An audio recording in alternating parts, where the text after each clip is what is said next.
decade ago, I started running. It began with a short, little jogs, and then I moved on to 5Ks, 10Ks, and half marathons. And eventually, I ran ultramarathons. 2 years ago, I ran my first ultra, and it was a 50-mile mountain run with a total elevation change of 17,400 feet. My toenails fell off. I lost 7 pounds in one day, and it took 11 hours. For me, running has always been a meditative act. When I run, I think. Most of my best work is written in my head while running, so it suffices to say that an 11-hour race, in addition to the days, months, and years of training that preceded it, offered me plenty of time to take a hard, honest look at why I run. These thoughts ultimately culminated into this. So, without further ado, I present The Terrible and Wonderful Reasons Why I Don't Love Businesses by Hable. Marathon runners often describe a phenomenon known as hitting the wall.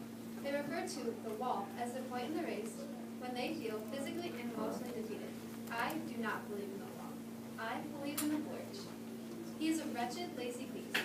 He tells me to slow down, to walk, to quit. Lurch is the sound food makes when it's squeezed from a bottle.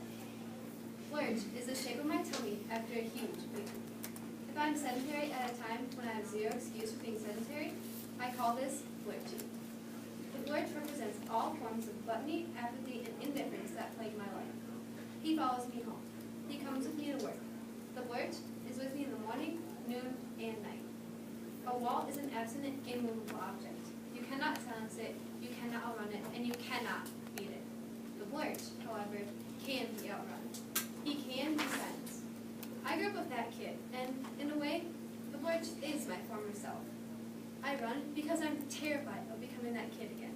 I run because it's the only way I know how to quiet the monster.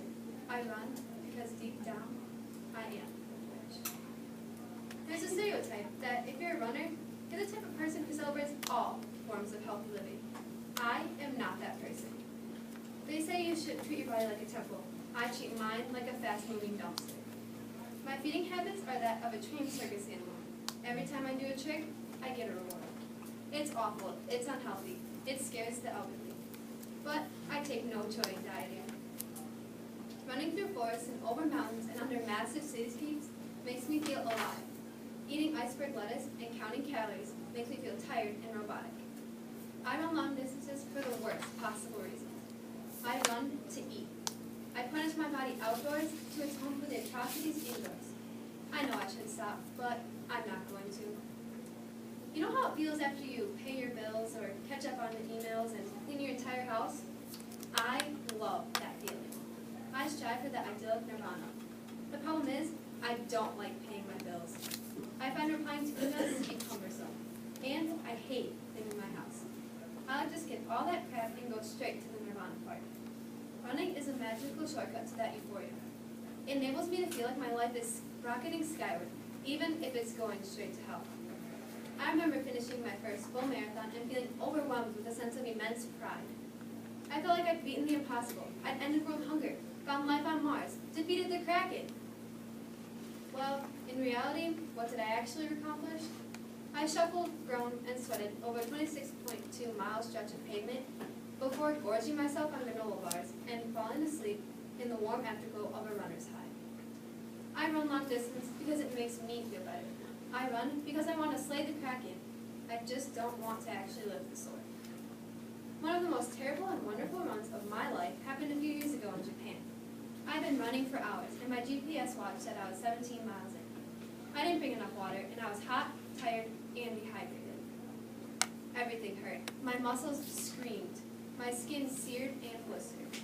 Even my bones seemed to ache. At the base of this mountain was a massive bamboo forest, which, although beautiful, was home to an army of giant Japanese hornets. These hornets have 1/4-inch stingers and can deliver the most painful stings on earth. The sting is so bad, it'll put you in the hospital. And they kill an average of 40 people per year, making the Japanese giant hornets the most lethal animal in the country. Point is, I really didn't want to get stung by one of those monsters, which groan by every few minutes like dog fighters. Heat, agony, dehydration, hornets. These were the thoughts that plagued me during the run. I was too hot and miserable to enjoy the run physically, and I was too worried about the hornets to enjoy the run emotionally.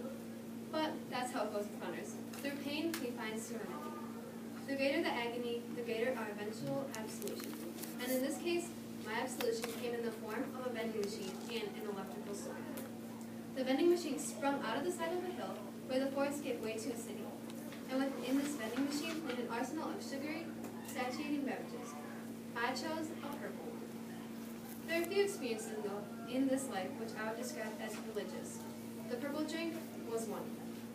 It tasted like the souls of 10,000 unborn panda bears. It tasted like someone stole the balls off a Pegasus and blended them into a smoothie. It tasted like sugar, water, and absolution. It tasted good. Reborn from the enchantment of my great beverage, I took off into the forest once again. And as I made my way back up the mountain, the weather began to change. The sky blackened, the temperature dropped, the wind roared, and the bamboo trees began to crash into each other, groaning and snapping and wailing in agony. Lightning exploded over the treetops, and rain began to fall. The hornets fled the forest, and that kingdom of heat and worry and torment which had belonged to those nightmare insects became a kingdom of bliss, which belonged to me. So I kept running. It was on this day, during this terrible and wonderful run, that a thought occurred to me, a thought which has never left me. Why am I alive? Why am I here? What's the point of me? And to that I say, who cares? Forget the why. You are in a raging forest full of beauty and agony and magical sugary beverages and lightning storms and demon beasts. That is better than the why. I run because I seek that clarity. Maybe it's just superficial. Maybe it's just adrenaline and endorphins and serotonin floating around in my brain. But I don't care. I run very fast because I desperately want to stand very still. I run to seek a voice. The world around me is so very, very loud. It begs me to slow down, to sit down, to lie down. And the buzzing roar of the world is nothing compared to the noise inside my head. I'm an introspective person, and sometimes I think too much. About my job, about my life. I feed an army of pointless, bantering demons. But when I run, the world goes quiet. Demons are forgotten, krakens are slain, and lurches are